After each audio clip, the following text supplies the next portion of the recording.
Okay, good afternoon everyone. अब हम लोग क्या पढ़ने वाले हैं, दैट इज़ आर्ट, है ना, असिस्टेड रिप्रोडक्टिव टेक्नोलॉजी।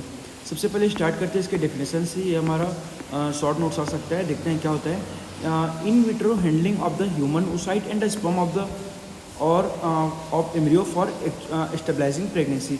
तीन कंडीशन अपने को याद रखना है हमेशा की तरह कि ह्यूमन oocyte और स्पर्म लेंगे और उसके बाद दोनों को फर्टिलाइज करा करके एम्ब्रियो बनाना है और प्रेगनेंसी को कम्प्लीटली एस्टेब्लिश करना है। ये तीन कंडीशन अगर कंप्लीट फुलफिल करता है तो वो हमारा आर्ट का डेफिनेशन हो जाएगा, है ना। इन विट्रो फर्टिलाइजेशन, इसमें मेन दो स्टेप होते हैं, that is embryo transfer and in vitro fertilization. पहले हम इन विट्रो फर्टिलाइज करेंगे, फिर एम्ब्रियो को ट्रांसफर कर देंगे। तो आर्ट के टेक्निक को हम लोग तीन ग्रुप में डिवाइड करते हैं, first level, second level and third level, based on advancement, है ना। सबसे पहले देखते हैं हम लोग फर्स्ट लेवल टेक्निक क्या होता है। तो फर्स्ट लेवल टेक्निक क्या होता है, लेस इन्वेसिव होगा, सिंपल सा है, इंट्रायूट्राइन इंसेमिनेशन विथ और विदाउट ओवरियन स्टिमुलेशन। मतलब कि इसमें लाइक सिंपल सा प्रॉब्लम है, स्पर्म फॉर्मेशन सही हुआ है, क्वालिटी सही है, सारा चीज़ सही है, तो उस केस में सिंपल सा मेल से ले करके अपन इंट्रायूट्राइन इंसेमिनेट कर देंगे, है ना। और अगर ओवल्यूशन नहीं हो रहा है तो ओवल्यूशन के लिए ड्रग्स दे सकते हैं। सेकेंड लेवल में क्या होगा, थोड़ा और सीवियर होगा, लाइक इसमें क्या करेंगे, in vitro fertilization, embryo transfer और इंट्रा साइटोप्लाज्मिक स्पर्म इंजेक्शन और क्रायो प्रिजर्वेशन करते हैं। चार मेथड होगा, intracytoplasmic sperm injection, IVF, ET and cryopreservation. इसमें करते क्या है कि देखो लास्ट में पहले केस में क्या प्रॉब्लम था कि बस लाइक सिंपल बोल सकते हैं इरेक्टाइल डिस्फंक्शन, ऐसा कुछ प्रॉब्लम था। अभी क्या हो गया कि स्पर्म का फीमेल का फर्टिलाइजिंग कैपेसिटी भी कम हो गया है और मेल में स्पर्म का जो क्वांटिटी है वो भी कम हो गया, तो उसके खातिर मतलब ICSI करना हो रहा है ना। Next is our third level technique क्या होता है, और हाईली एडवांस होता है। लाइक इसमें क्या करते हैं, एग रिट्राइवल, है ना।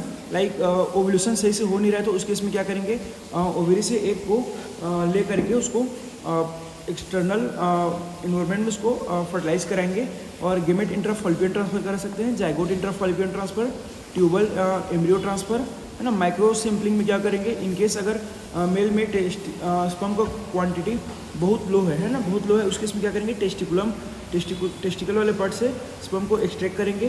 फिर माइक्रोटिस में क्या कर सकते हैं, माइक्रो सर्जिकल मेथड से स्पर्म को एक्सट्रैक्ट करेंगे और टेस्टिकुलर स्पर्म एस्पिरेशन भी कर सकते हैं और परक्यूटेनियस एपिडाइडमल स्पर्म एस्पिरेशन और माइक्रो सर्जिकल एपिडाइडमल एस्पिरेशन करते हैं, है ना।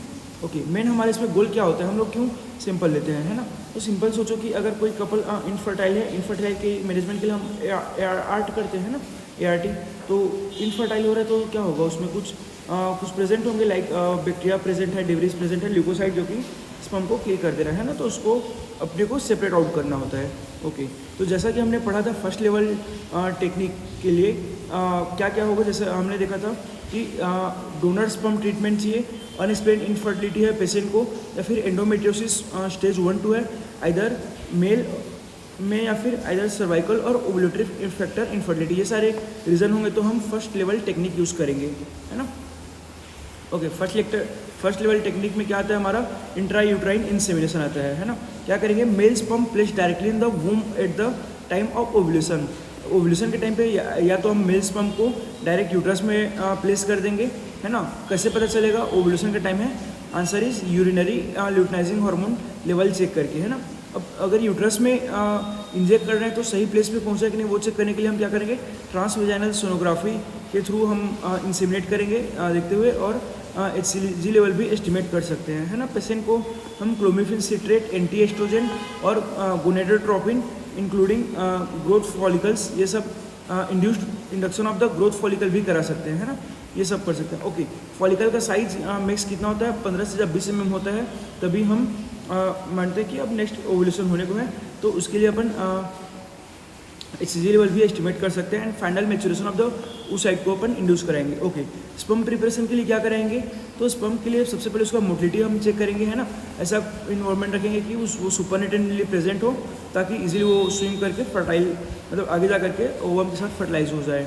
एंड डेंसिटी ग्रेडियंट में अपन पिपेट और सेंट्रीफ्यूज कर सकते हैं, conventional wash with centrifugation, intrauterine insemination with the ovarian stimulation resulting in the higher live birth, और इंट्रायूट्राइन इंसेमिनेशन और इंट्रासाइटोप्लाज्मिक इंजेक्शन भी कर सकते हैं। ओके, ये तो हो गया फर्स्ट लेवल। सेकेंड लेवल में क्या करेंगे, इंडिकेशन देखते हैं सेकेंड लेवल का, जब ट्यूबल पेरिटोनियल फैक्टर हो या फिर सीवियर मेल इनफर्टिलिटी हो रहा है ना। तो हमने अभी थोड़ी देर पहले ही पढ़ा था कि अगर सीवियर मेल इनफर्टिलिटी होता है तो मेल्स के टेस्टिस या फिर एपिडाइडमिस से हम स्पर्म को एक्सट्रैक्ट आउट कर लेते थे। या फिर एंडोमेट्रियोसिस ग्रेड 3 और 4 होगा, इम्यूनोलॉजिकल या फिर क्रायोप्रिजर्व सीमेन रिपीटेड एवर्सन, इन सब केस में करते हैं। ओके, ड्रग्स में देखते हैं हम क्या ड्रग्स दे सकते हैं।